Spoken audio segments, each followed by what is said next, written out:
qof ayaa ii yimid waxaa ka muuqday walwal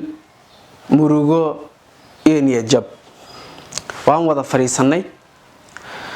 waxaan ku iri bal hadal oo cabir waxa gudaha ku jiro nafis war aad u dheer ayuu soo akhriyay oo aad ka dheehan kartay run ahaantii inuu yahay qofkaas qof ruuxda xanuunayso hadalkiisii wuxuu ku soo gabagabeeyay wiliga iyo Allahay wax guula oo aan arkay ama aan ku talaabsaday noloshayda haba yaraatee ma lahan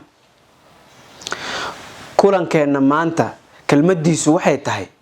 guul ayaa lagu dhalay. Assalaamu alaykum warahmatullaahi wabarakaatuh. dadka qaar waxa arkaysaa caqabado yar oo nolosha kamida markay soo food saarto oo isugu soo daba xigsadaan dhowr caqabad dhowr maray tarantroodeen يعني waxaad arkaysaa khalaas inuu yani isdhiibay oo uu leeyahay wax faa'iido ma lahan aniga wiligayba wax aan qabto ku guuleysto ma arkin wiligayba ma guuleysan aniga wiligayba arintaas sax miya in aadan wiliga guuleysan sax miya mise adaa iska dhaadhiciyay oo hadda ayaa isku programinaysa sideedabana maxaa asal ah ma in qofku guul dareysta asal ah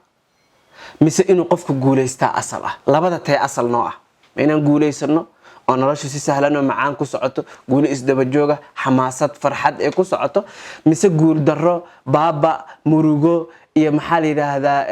nolosha on ka dhacna tay asal ah u fiir saddexda marxalad ee soo sheegi doono markaas ayaa si fiican u fahmi doontaa guul ayaa lagu dhalay. heerka koowaad markii ugu horeysay lagugu fakaray inaad dunidan ku soo biirto oo hooyo iyo aabe ay isu tagayeen waxa tartan galay xayawaanaad manawiye fara badan ama isbaamis fara badan ayaa tartan galay si ay ula falgalaan buwaydadii raximka hooyada ku jirtay waxa ka soo guuleystay isbaamkaagi xayawaan manawigaagi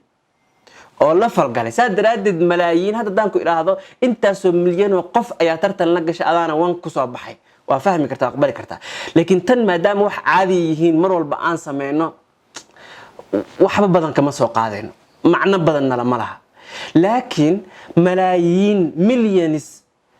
oo xayawaanaad manawi ah ayaa xayawaan manawigaagi isbaamkaagi ka soo baxay oo uu la falgalay halka ayaana ka abuurmatay raximkii hooyada taas guush koowaad ma tahay qabso gacanta ku qabso waa guush koowaad. okay guusha labaad waxay tahay in aad ku abuurmatay uurkii hooyada u adkaysatay mugdiga u adkaysatay neef la'aanta u adkaysatay hawo la'aanta u adkaysatay iftiin la'aanta ilaahay subhanahu wa ta'ala meeshaas uu kugu ilaaliyo oo quudkii hooyadii ku ilaalin lahayd oo quud wanaagsan ku siin lahayd ayadu ku soo marayay uu kugu diyaariyay waxaad ka badbaaday oo ka soo guuleysatay inaad ka mid noqoto uur ku jira fara badan oo dhacay ama la riday ama maaragtay dhibaatooyin ay uur ku soo dhex gaareen waa ka badbaaday qaar fara badan oo uur ku jir ahaa ayaa uurka gudihiisi ku fool xumaaday dawooyin iyo waxyaabo la cunay dartood qaar baa dhacay adugu waa taagnaatay waa adkaysatay mugdigii iyo taxadiyaadkii challengeski wixii dhan oo adkaysatay ilaa 8-9 bilood aa soo gudubtay taasina waa guushi labaad ma tahay mise ma laakiin wax caadi ah la tahay mar kale guusha saddexaad waxa weeyaan in aad soo gudubtay amaliyad iyo hawl aad u adag oo la yiraahdo dhalmo waxay yiraahdaan waxay qiyaasaan xanuunada heerarkooda kala duwan waxay yiraahdaan marka xanuunka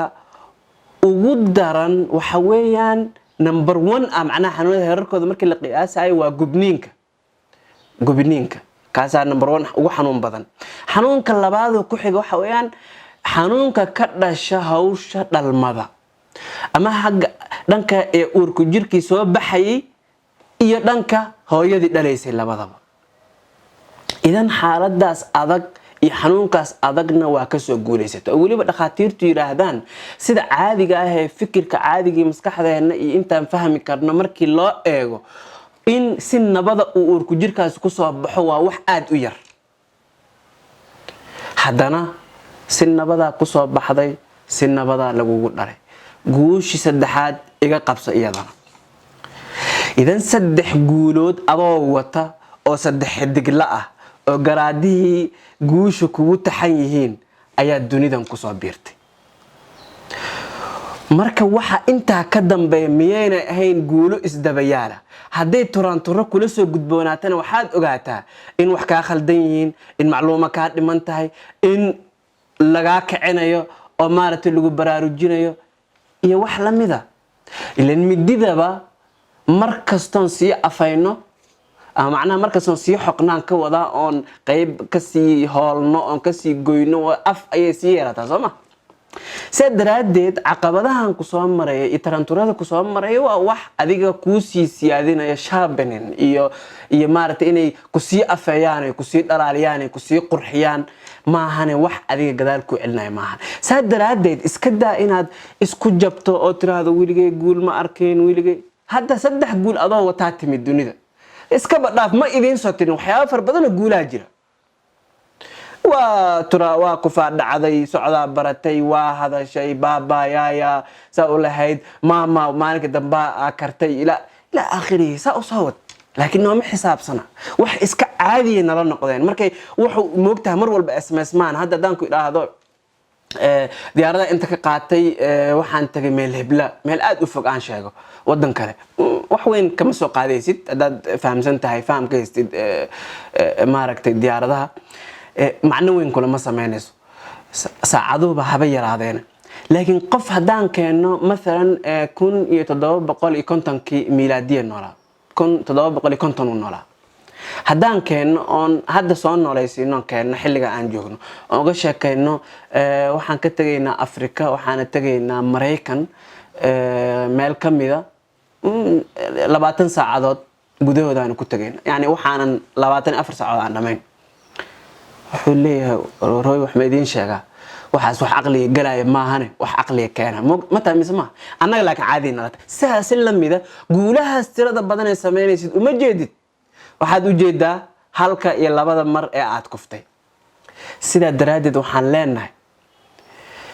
waxa yarkay caqabadaha ku soo mar xooga hasaarin waxa ogaataa insaan aad iyo aad u qiimo badan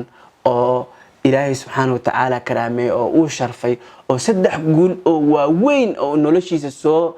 hoyay ilaahay uu ku garab taagnaa inaad tahay haddana wali alla uu ku garab taagan yahay guul ayaa lagu dhalay mahadsanid